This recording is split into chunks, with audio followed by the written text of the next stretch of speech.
चलो बच्चों, आज पढ़ते हैं प्रश्न 3।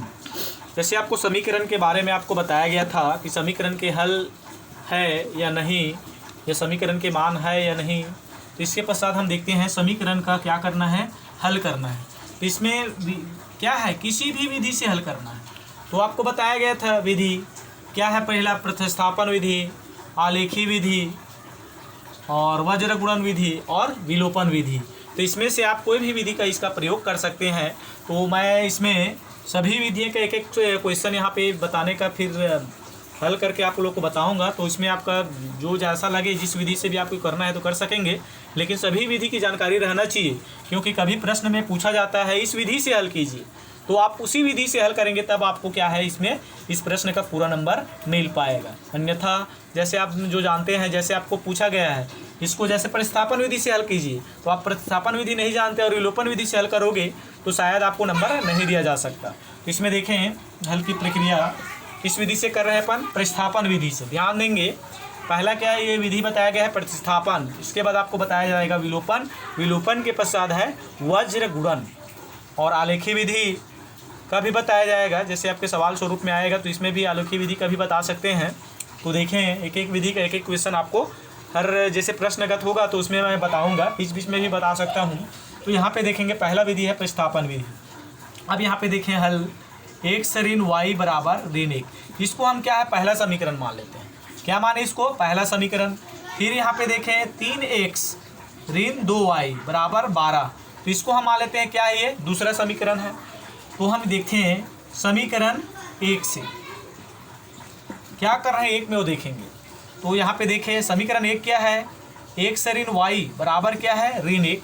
तो हम यहाँ पे क्या करें, इसको पक्षांतर कर देते हैं उस ओर। तो x बराबर क्या हो जाएगा, ऋण 1 धन क्या होगा, y को। x बराबर क्या होगा, ऋण 1 धन y। तो x के मान को हम समीकरण किस में रखेंगे, 2 में रखते हैं। समीकरण 2 में रखने पर, समीकरण हम किस में रख रहे हैं, 2 में रख रहे हैं। तो देखें दो समीकरण क्या है, 3x ऋण 2y बराबर 12, 3x ऋण 2y बराबर क्या है, 12 है। तो यहाँ पे देखें किसका मान रखेंगे अपन, x का मान। तो x का मान क्या है, x का मान क्या है, ऋण 1 धन y, ऋण 1 धन क्या है, y है। इस मान को यहाँ पे रखेंगे, ऋण 2y बराबर 12। अब इसमें हम क्या करेंगे, सरल करते हैं। 3 1 कम 3, धन और ऋण का ऋण 3 हो जाएगा, धन और धन धन, 3 1 कम 3, y ऋण 2y बराबर क्या है, 12। अब यहाँ पे देखें धन 3y और ऋण 2y, और ये जो अंक है वो क्या हो जाएगा, पक्षांतर होगा। तो ऋण 3 पक्षांतर उस ओर चला जाएगा, तो ये जो पक्षांतर होगा तो ये क्या हो जाएगा, ये 12, ऋण का पक्षांतर क्या होता है, धन। अब यहाँ पे 3y में 2y घटा रहे हैं तो क्या बच रहा है, केवल y बच रहा है। तो y बराबर क्या आ रहा है, यहाँ पे 15 आ रहा है।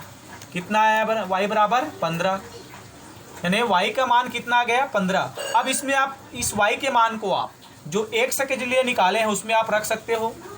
तो यहाँ पर देखें y के मान को x बराबर ऋण 1 धन y में रखने पर यहाँ पे रखते हैं।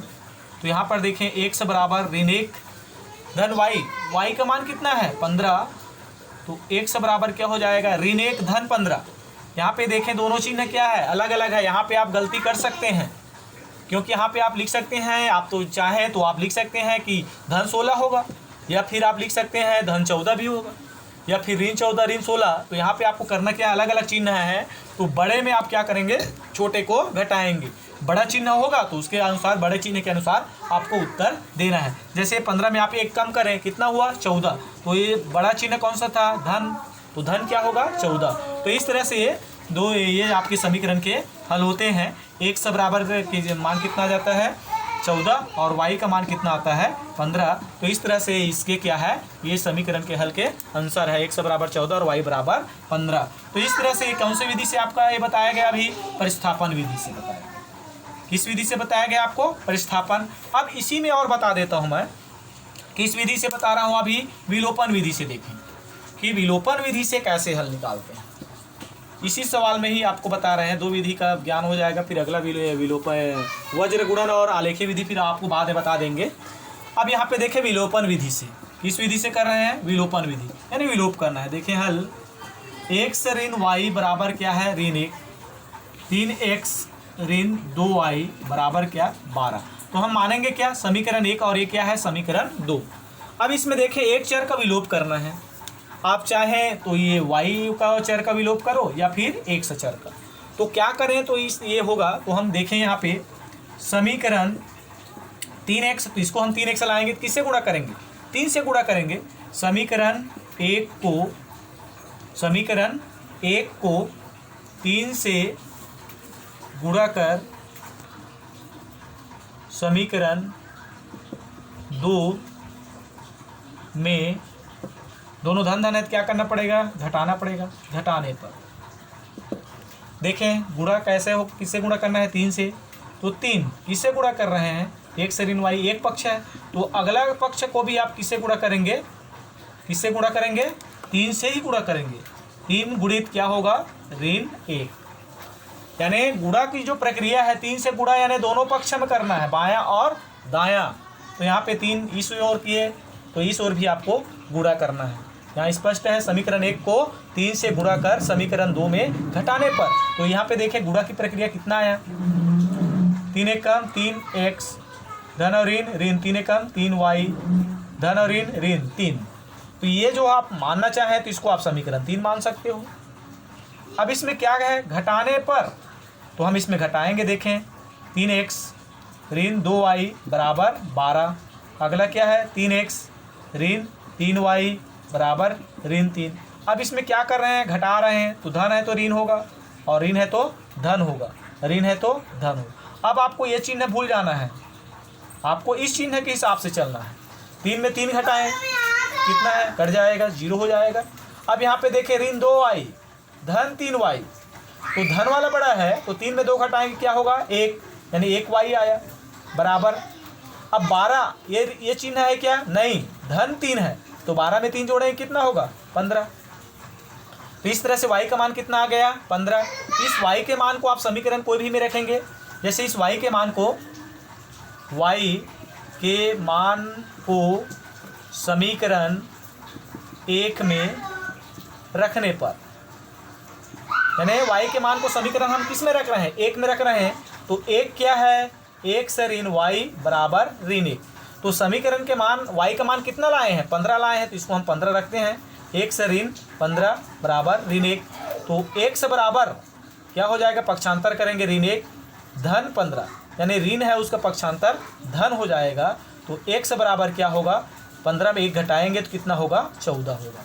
तो इस तरह से समीकरण का हल क्या मिलता है, 1 से बराबर 14 और y बराबर 15। तो ये इस तरह से ये इसके आंसर होते हैं। तो ये समीकरण के हल है। तो इस तरह से ये आपका ये होता है क्लियर। तो आपको समझ में आ गया होगा।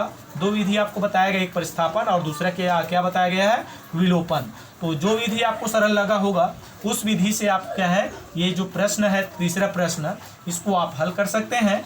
आगे फिर आपको एक वज्र गुणन और एक आलेखी विधि से सवाल आपको मैं बताऊंगा, जो आगे के वीडियो में फिर आपको बताया जाएगा, ना कल बताएंगे। धन्यवाद।